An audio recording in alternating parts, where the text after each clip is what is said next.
Hello friends, मेरा नाम चंदन कुमार। आज की इस वीडियो में हम लोग देखेंगे इक्विवेलेंट सर्किट ऑफ ट्रांसफार्मर, यानी ट्रांसफार्मर का इक्विवेलेंट सर्किट क्या होगा।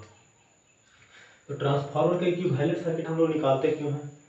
ट्रांसफार्मर के इक्विवेलेंट सर्किट अगर आपको पता रहेगा तो आप वेरियस कंडीशन में, यानी नो लोड पे, हाफ लोड पे, उसका ऑपरेटिंग कैरेक्टरिस्टिक, जैसे आप उसका एफिशिएंसी निकाल सकते हैं, आप उसमें लॉस निकाल सकते हैं, उसका वोल्टेज रेगुलेशन निकाल सकते हैं।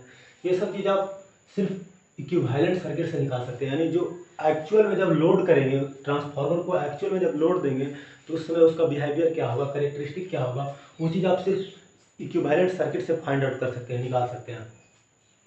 तो आज हम लोग देखते हैं कि इक्विवेलेंट सर्किट ट्रांसफार्मर को कैसे बनाते हैं। तो देखिए, ये ट्रांसफार्मर का इक्विवेलेंट सर्किट है। ये ट्रांसफार्मर के बाइंडिंग रेजिस्टेंस को दिखाते हैं R1 से, प्राइमरी बाइंडिंग रेजिस्टेंस को, प्राइमरी रिएक्टेंस को दिखाते हैं X1 से, सेकेंडरी रेजिस्टेंस को दिखाते हैं R2 से, और सेकेंडरी रिएक्टेंस को दिखाते हैं X2 से। और ये क्या है, ये है नो लोड कंपोनेंट, ये नो लोड करंट है। तो नो लोड करंट को हम लोग दिखाते हैं पैरेलल पैरेलल ब्रांच से दिखाते हैं, R0 और X0 से। तो पैरेलल से क्यों दिखाते हैं, और सब चीज़ को सीरीज से दिखाएं, इसको पैरेलल से क्यों दिखाएं। तो आप लोग को बताए थे ट्रांसफार्मर एट नो लोड। तो ट्रांसफार्मर एट नो लोड में हम क्या बताए थे कि जो नो लोड करंट होता है वो वोल्टेज पर निर्भर करता है। किस पर निर्भर करता है, वोल्टेज पर निर्भर करता है, लेकिन लोड करंट पर निर्भर नहीं करता है। तो देखिए, तो अगर इसको आप सीरीज में लगा दीजिएगा, इस ब्रांच को आप सीरीज में लगा दीजिएगा, तो लोड करंट जो बढ़ेगा या घटेगा तो उसका इफेक्ट इस पर पड़ेगा। तो इसलिए इसको हम लोग कहाँ लगाएंगे, पैरेलल में लगाएंगे। पैरेलल में लगाएंगे तो लोड करंट का कोई भी इफेक्ट इस पर नहीं आएगा।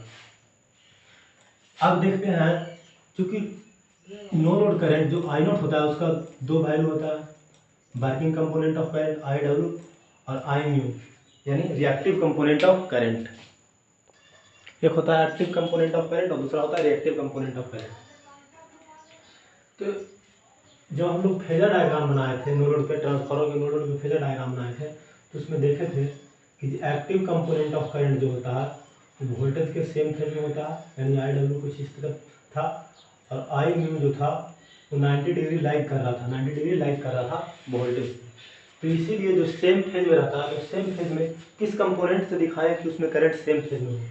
तो हम लोग सेम फेज में दिखाने के लिए, करंट को सेम फेज में दिखाने के लिए जो पैरेलल में एक एलिमेंट लेते हैं वो रेजिस्टेंस ले लेते हैं R0, और दूसरा एलिमेंट जिसमें करंट 90 डिग्री लाइक करे, तो उस चीज़ को दिखाने के लिए, यानी मैग्नेटाइजिंग करंट को दिखाने के लिए, मैग्नेटाइजिंग कंपोनेंट ऑफ करंट को दिखाने के लिए क्या करते हैं, X0 का प्रयोग करते हैं। क्यों, क्योंकि इसमें भी करंट 90 डिग्री लाइक करेगा और यहाँ भी करंट वोल्टेज से 90 डिग्री लाइक कर रहा है। तो इसलिए हम लोग नो लोड पैरामीटर को किस तरह से दिखाते हैं, तो नो लोड पैरामीटर को हम लोग पैरेलल में दिखाते हैं। क्यों दिखाते हैं वो चीज़ यही बता दी, साथ ही साथ R0 और X0 से क्यों दिखाते हैं वो चीज़ भी हम लोग डिस्कस कर दिए। R0 यानी करंट सेम फेज में था, इसलिए यहाँ पर हम लोग R0 से दिखाएं, और करंट इसमें लाइक कर रहा था इसलिए हम लोग X0 से दिखा दिए। तो ये इक्विवेलेंट सर्किट ऑफ ट्रांसफार्मर है। लेकिन हम लोग क्या करते हैं, इक्विवेलेंट सर्किट ऑफ ट्रांसफार्मर ये है, लेकिन हम लोग कैलकुलेशन को इजी करने के लिए सारे पैरामीटर को एक तरफ ट्रांसफर कर देते हैं, यानी इस तरफ के सारे वैल्यू को इस तरफ ट्रांसफर कर देंगे, या प्राइमरी साइड के सारे वैल्यू को सेकेंडरी तरफ ट्रांसफर करके हम लोग कैलकुलेशन करेंगे। तो देखिए, हम लोग फिलहाल क्या करते हैं, सेकेंडरी साइड के पैरामीटर को प्राइमरी साइड ट्रांसफर करके कैलकुलेशन करते हैं। देखिए, तो सेकेंडरी साइड के सारे पैरामीटर को हम लोग प्राइमरी साइड ट्रांसफर कर रहे हैं। देखिए क्या हो जाएगा, ये रेजिस्टेंस है, ये रिएक्टेंस है, और यहाँ से नो लोड कंपोनेंट आएगा। अच्छा, इसमें करंट नहीं दिखाया है, इसमें फ्लो होने वाला करंट को क्या बोल देंगे, आई डब्ल्यू, यानी वर्किंग कंपोनेंट ऑफ करंट, और ये आई म्यू यानी मैग्नेटाइजिंग करंट। और जो टोटल करंट होता है I1, टोटल करंट I1 क्या होता है, total current I1 transformer at load पे देखे थे, I1 इक्वल टू क्या होता है, no load component of current plus I1 dash. तो देखिए I0 इधर चला गया, तो इधर जाने वाला करंट का वैल्यू क्या हो जाएगा, I1 डैश। क्या बोल रहे हैं कि टोटल करंट I1 जो होता है I0 प्लस I1 डैश होता है, तो I0 इधर चला जाएगा तो I1 डैश इधर जाएगा। अब देखिए, हम इस वैल्यू को इस तरफ ट्रांसफर कर रहे हैं,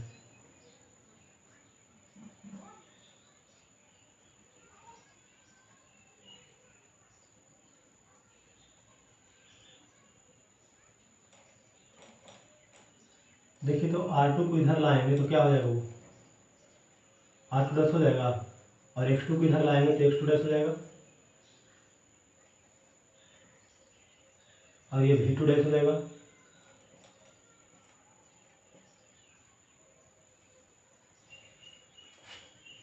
ये V1 है, प्राइमरी साइड ला रहे हैं तो प्राइमरी साइड का सब सेम का सेम रह जाएगा, तो ये V1 रह जाएगा, और ये R1 रह जाएगा, और ये X1 रह जाएगा, और ये R2 जो था R2 डैश हो जाएगा, और X2 जो था X2 डैश हो जाएगा, और V2 डैश हो जाएगा, और यहाँ पर जो E2 था E2 ये क्या हो जाएगा, E2 डैश हो जाएगा।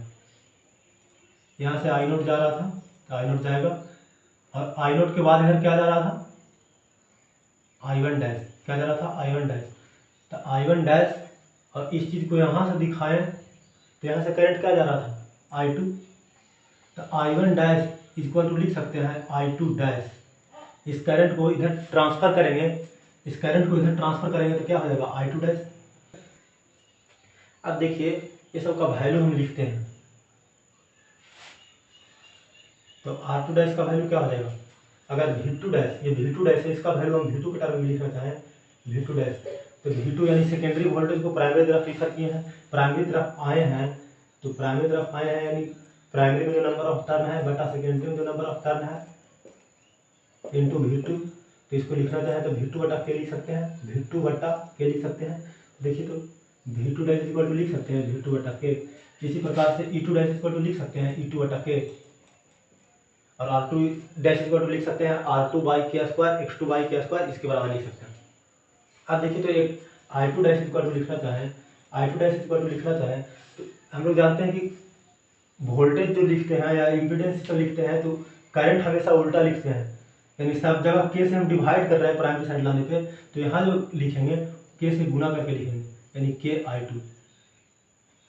ध्यान से समझिए, हम लोग सारे पैरामीटर को सेकेंडरी तरफ से प्राइमरी साइड ला रहे हैं, तो V1 था, V1 को V1 रहने दिए, जो भी प्राइमरी साइड था उसको सेम का सेम रहने दिए, ये X0 है, ये R0 है, इसमें फ्लो होने वाला करंट IW और I म्यू ये सब सेम रह जाएगा,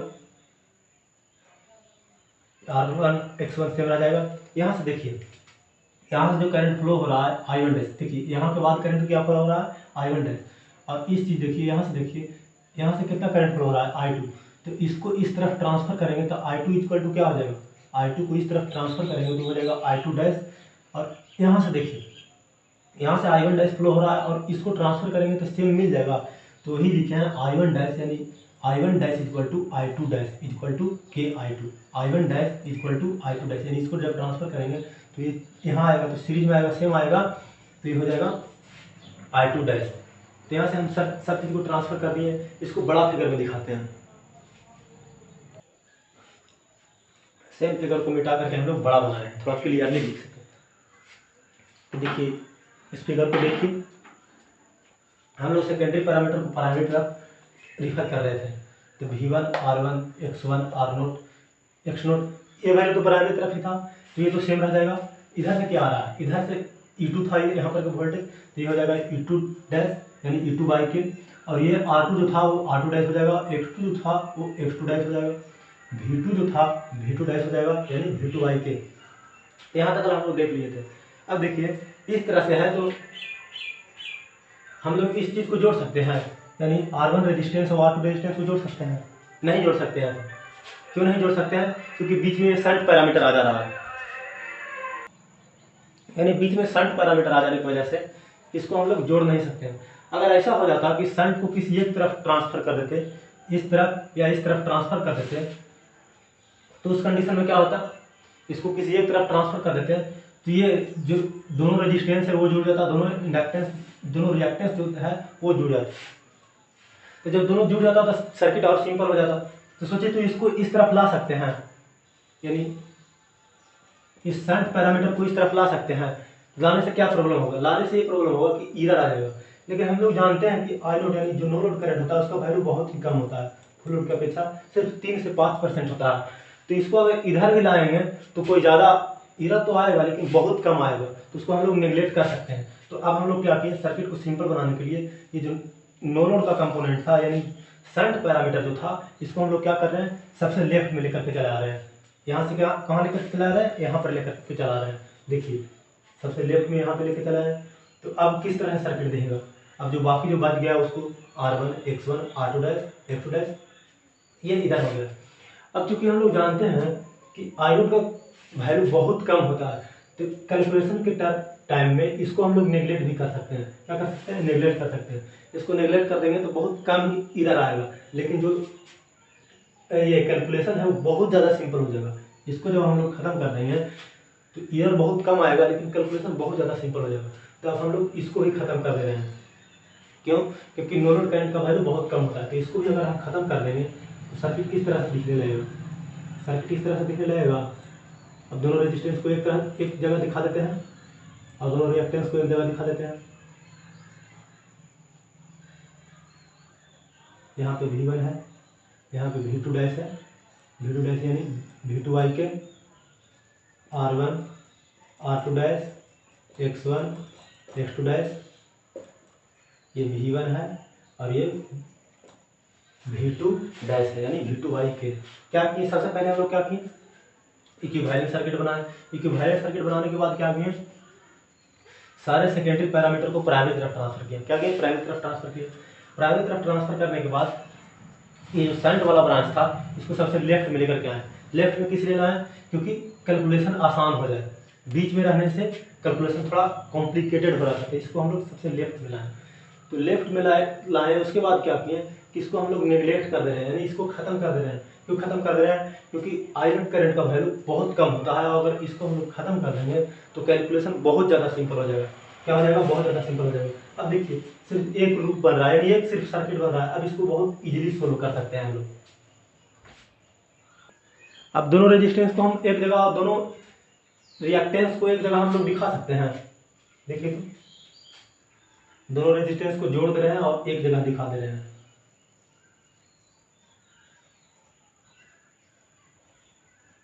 दोनों रेजिस्टेंस को एक जगह और दोनों रिएक्टेंस को एक जगह दिखा दे रहे हैं। ये लोड है, इसके क्रॉस वोल्टेज V2 डैश है, V2 dash equal to V2I के, और यहाँ पे V1 है सप्लाई वोल्टेज। और दोनों को जोड़ देंगे, R1 और R2 डैश को जब जोड़ते थे तो क्या मिलता था, R01, और X1 और X2 डैश को जोड़ते थे तो क्या मिलता था, X01। तो R01 इक्वल टू क्या है, R01 equal to R1 plus R2 dash, और X01 इक्वल टू क्या है, X1 प्लस X2 डैश। अब इसका हम लोग फेजर डायग्राम ड्रा करेंगे। फेजर डायग्राम ड्रा करेंगे तो उसके लिए इस सब को मिटाना होगा। तो एक बार फिर से देख लेते हैं। देखिए सबसे पहले क्या किए, इक्विवेलेंट सर्किट हम लोग को ट्रांसफार्मर का ड्रा करना था, तो इक्विवेलेंट सर्किट हम लोग बना दें। इक्विवेलेंट सर्किट बनाने के बाद इजी कैलकुलेशन के लिए सेकेंडरी के सारे पैरामीटर को प्राइमरी साइड ट्रांसफर किए। सेकेंडरी के सारे पैरामीटर को प्राइमरी तरफ ट्रांसफर किए। उसके बाद हम लोग देखें कि बीच में शंट ब्रांच आ रहा था, तो बीच में शंट ब्रांच आने के कारण कैलकुलेशन कॉम्प्लिकेटेड हो रहा था। तो शंट ब्रांच को हम लोग क्या किए, एक तरफ लेकर के चले आए, एक तरफ लेकर के चले आए। और चूंकि हम लोग जानते थे कि I0 का वैल्यू बहुत कम होता है, तो बहुत ज़्यादा एरर आने वाला नहीं है, इसलिए इसको हम लोग एक तरफ लेकर के चलाएं। अब एक तरफ लाएं तो उसके बाद भी हमको और ज़्यादा सिंपल करना था। क्या करना था, और ज़्यादा सिंपल करना था। तो और ज़्यादा सिंपल करने के लिए हम लोग क्या किए कि शंट पैरामीटर को ही खत्म कर दिए। शंट पैरामीटर को खत्म कर दिए यानी I0 का वैल्यू को नेग्लेक्ट कर दिए। क्या कर दिए, I0 का वैल्यू को नेग्लेक्ट कर दिए, क्योंकि I0 बहुत कम था, 3 से 5% होता है फुल लोड करंट का। तो I0 को खत्म कर दिए। तो अब जो सर्किट बन गया वो बहुत ज़्यादा सिंपल बन गया। तो अब हम लोग क्या किए कि दोनों रेजिस्टेंस को एक जगह दिखा दिए और दोनों रिएक्टेंस को एक जगह कर दिए, और दोनों रेजिस्टेंस को जोड़ दिए और दोनों रिएक्टेंस को जोड़ दिए। जब दोनों रेजिस्टेंस को जोड़ते हैं तो R01, क्योंकि प्राइमरी तरफ हम लोग टोटल रेजिस्टेंस को दिखा रहे हैं, तो ये R01 हो गया। तो R01 equal to R1 plus R2 dash, और X01 equal to X1 plus X2 dash, यानी टोटल रेजिस्टेंस और टोटल रिएक्टेंस दोनों को एक जगह दिखा दिए। अब इसका हम लोग फेजर डायग्राम ड्रा करेंगे। देखिए तो ये सर्किट अब कितना सिंपल हो गया।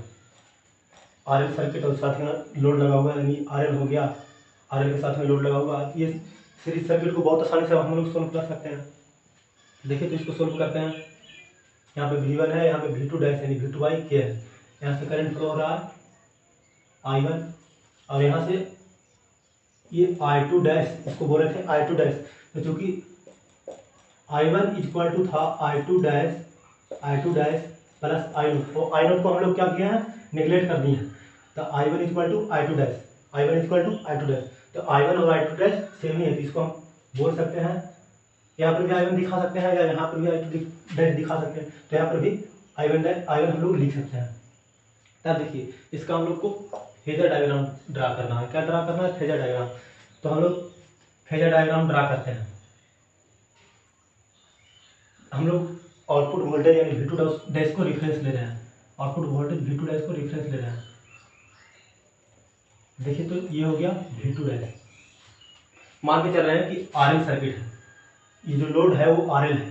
तो RL लोड है तो करंट जो है वो सम एंगल से लैग कर रहा, सम एंगल से लैग कर रहा, यानी जो I1 है सम एंगल से लैग कर रहा। मान लेते हैं फाई एंगल से लैग कर रहा, फाई एंगल से लैग कर रहा। तो अब इसमें जो ड्रॉप होगा यानी R01 में जो ड्रॉप होगा, रेजिस्टेंस में जो ड्रॉप होगा वो क्या होगा, I1 के सेम फेज में होगा। I1 के सेम फेज में होगा ना, देखिए दिखा देते हैं इसको। I1 के सेम फेज में, I1 के सेम फेज में होगा। तो ये ड्रॉप क्या दिखाएंगे, I1 R01। अब देखिए इसमें जो ड्रॉप होगा वो इससे 90 डिग्री पे होगा। देखिए इससे 90 डिग्री पे होगा, 90 डिग्री एंटी क्लॉकवाइज हमको घूमना होगा। तो 90 डिग्री एंटी क्लॉकवाइज दिखा देते हैं इसको। तो ये क्या हो जाएगा, I1 X01। अब देखिए जो रेजिस्टेंस में ड्रॉप होगा और रिएक्टेंस में ड्रॉप होगा, ये दोनों ड्रॉप को अगर जोड़ देंगे, फेजर सम करेंगे, तो बोल सकते हैं कि ये इम्पीडेंस में ड्रॉप हुआ। यानी I1 R01 ड्रॉप और I1 X01 ड्रॉप, ये दोनों ड्रॉप को क्या बोल सकते हैं, I1 Z01 ड्रॉप। क्योंकि R01 और X01 इन दोनों में करके क्या बनता है, Z01। अब देखिए ये है V2 डैश, यानी इसमें कुछ वोल्टेज ड्रॉप हो रहा है और इसमें वोल्टेज ड्रॉप हो रहा है और इसमें वोल्टेज ड्रॉप हो रहा है। तो तीनों को फेजर सम करेंगे तो क्या मिल रहा है हमको, इसको तीनों में जो वोल्टेज ड्रॉप हो रहा है, तीनों को अगर जोड़ेंगे तो क्या हमको मिलेगा, V1। क्या मिलेगा, V1। तो ये क्या हो जाएगा, V1 हो जाएगा।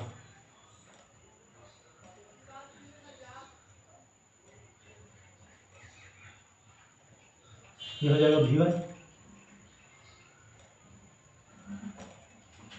अब देखिए यहाँ से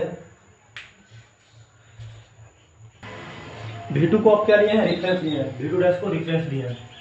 तो V2 डैश इक्वल टू क्या लिख सकते हैं, V2 dash equal to V2 dash, अगर इसका एंगल के रूप में लिखना चाहें तो 0 डिग्री लिखेंगे क्योंकि इसको आप रेफरेंस लिए। इस तरह से करंट को लिखना चाहें तो क्या लिख सकते हैं, करंट को क्या लिख सकते हैं, इसी तरह से करंट को क्या लिख सकते हैं, I1 equal to I1 minus 5। तो इसको क्या लिख सकते हैं, I1 cos 5 minus I1 sin 5। जे वाला टर्म होगा यहाँ I1 sin 5। अब हमको निकालना है जेड है, इम्पीडेंस के अक्रॉस ड्रॉप निकालना है। हमको क्या निकालना है, ड्रॉप निकालना है, यानी Z01 इंटू I1 निकालना है। तो Z01 इक्वल टू क्या हो जाएगा, Z01 इक्वल टू क्या हो जाएगा, R01 plus JX01, R01 plus JX01। और I1 इक्वल टू क्या आया, I1 cos 5 minus JI1 sin 5। अब इस ड्रॉप को निकालना है तो देखिए गुना करते हैं, फिर इस टर्म से दोनों में गुना कर देते हैं इधर। देखिए तो क्या आ जाएगा, R01 plus I1 cos 5 R01 plus I1 cos 5 into JX01 minus I1 sin 5 JI1 sin 5 into R01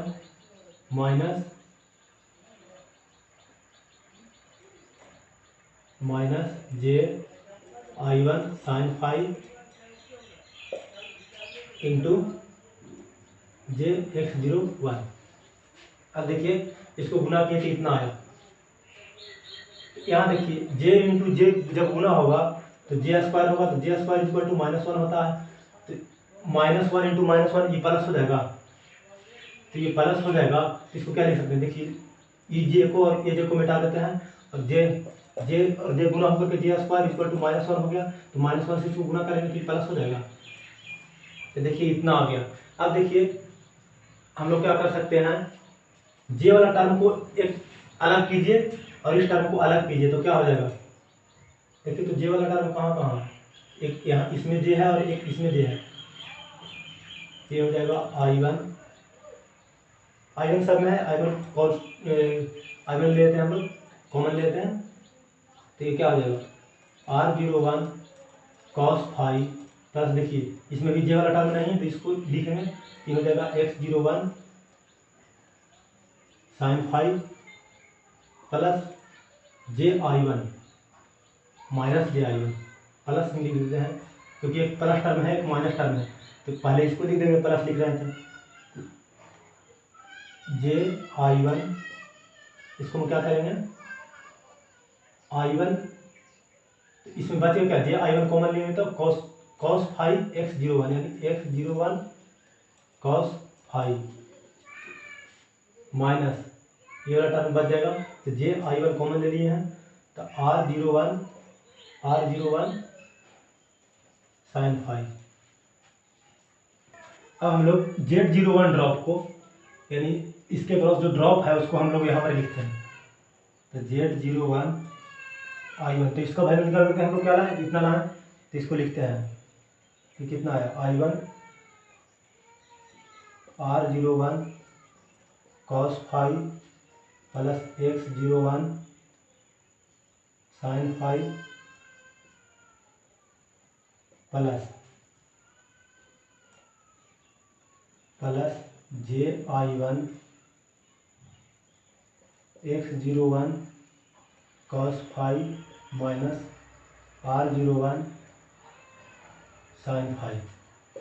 ठीक है।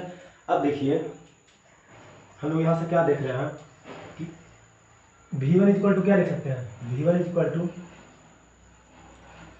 V2 dash plus Z01 I1, यानी इसमें V2 डैश में इम्पीडेंस के क्रॉस जो ड्रॉप हो रहा है, इन दोनों को फेजर सम कर देंगे, इन दोनों को फेजर सम कर देंगे तो आपको क्या मिल जाएगा, हमको V1 मिल जाएगा। क्या बोल रहे हैं कि हमको V1 वोल्टेज चाहिए, तो इसको और इसको फेजर सम कर देंगे, यानी V2 डैश और I1 Z01 यानी जो ड्रॉप हुआ है Z01 यानी इम्पीडेंस के क्रॉस, उसको फेजर सम कर देंगे। देखिए अब इसका फेजर सम करते हैं, फेजर सम किए तो इतना लिख सकते हैं ना। देखिए इसका वैल्यू पुट करते हैं, ये जो ड्रॉप आया है इसका वैल्यू जो हम लोग निकाले हैं इसका वैल्यू पुट करते हैं। तो V1 इक्वल टू क्या लिख सकते हैं, V2 डैश प्लस, इसको गुना करके लिखेंगे तो हो जाएगा R01 cos five plus I1 X01 sine five plus JI1 X01 cos five minus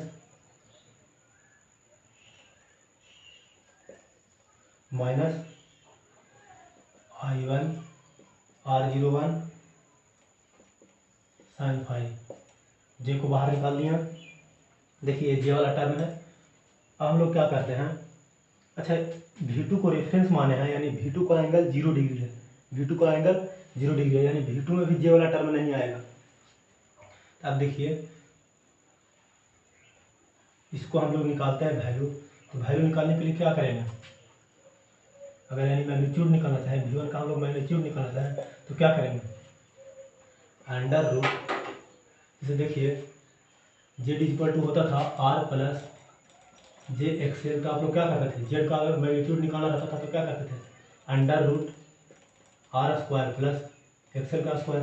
magnitude निकालना रहता था तो यही नहीं करते थे। तो हम लोग को मैग्नीट्यूड निकालना तो क्या करेंगे, जिसमें जे वाला टर्म है उसको अलग और बिना जे वाला टर्म दोनों को अलग अलग करके स्क्वायर कर देंगे। तो देखिए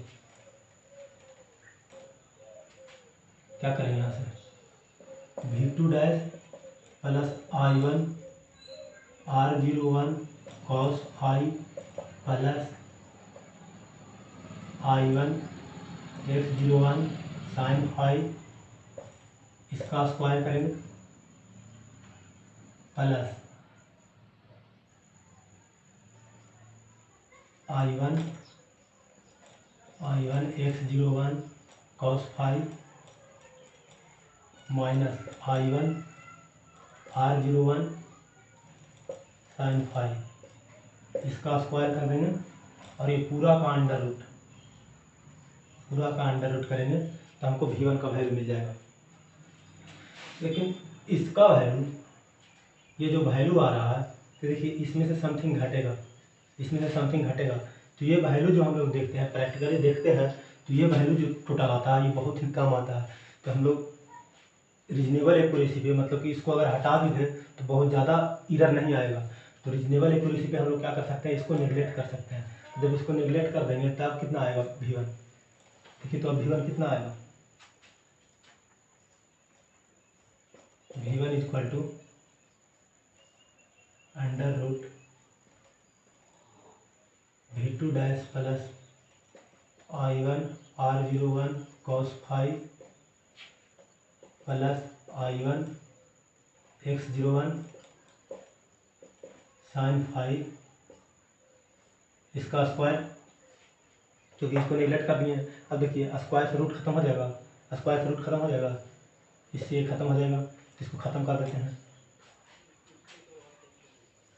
तो V1 का वैल्यू कितना निकल कर आएगा, V1 का value V2 dash plus I1 R01 cos five plus I1 X01 sin five. अब देखिए तो यहाँ से हम लोग क्या देख रहे हैं, अगर ट्रांसफार्मर का जो इक्विवेलेंट सर्किट सबसे लास्ट में जो इक्विवेलेंट सर्किट बनाए थे वो किस तरह से था, देखिए तो कुछ इस तरह से था। यहाँ पे हमको मिल रहा था V2 डैश और यहाँ पे हम लोग V1 अप्लाई कर रहे थे और ये लोड के अक्रॉस वोल्टेज मिल रहा था। क्या बोल रहे हैं, यहाँ पे हम लोग V1 अप्लाई कर रहे थे,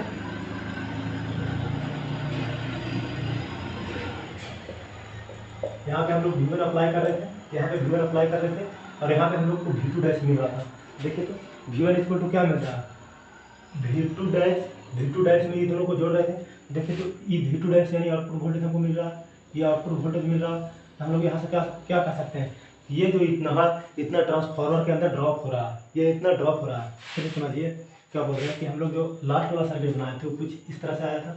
यानी अगर हमको V1 निकालना है, देखिए ये इनपुट वोल्टेज है और ये आउटपुट के अक्रॉस वोल्टेज मिल रहा था, तो बाकी वोल्टेज बीच में ड्रॉप हो जा रहा था। देखिए ये इनपुट वोल्टेज है और इतना आउटपुट वोल्टेज है, तो बीच में अगर हम ड्रॉप निकालना चाहें तो इनपुट वोल्टेज में से आउटपुट वोल्टेज को अगर घटा देंगे तो ड्रॉप निकल जाएगा, इनपुट में से आउटपुट को घटा देंगे तो ड्रॉप निकल जाएगा।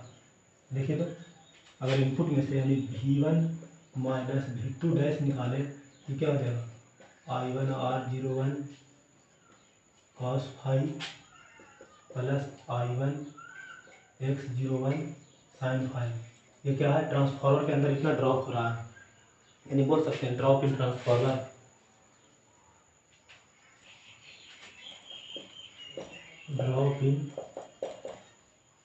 Voltage drop in transformer,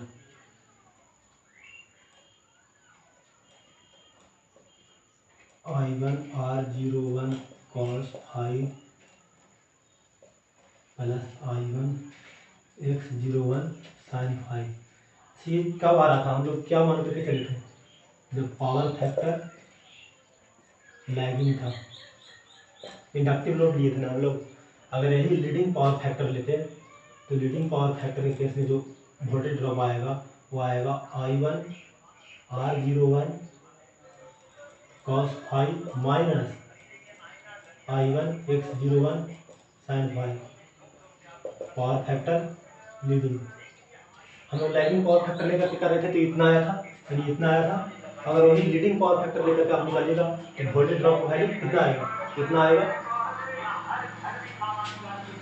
I hope ये चीज़ आप लोगों को समझ में आया होगा। हम लोग लैगिंग पावर फैक्टर करके निकाले तो इतना आया था वोल्टेज ड्रॉप, वही अगर हम लोग लीडिंग पावर फैक्टर लेते तो वोल्टेज ड्रॉप इतना आएगा। तो ये दोनों चीज़ बहुत ही इंपॉर्टेंट है।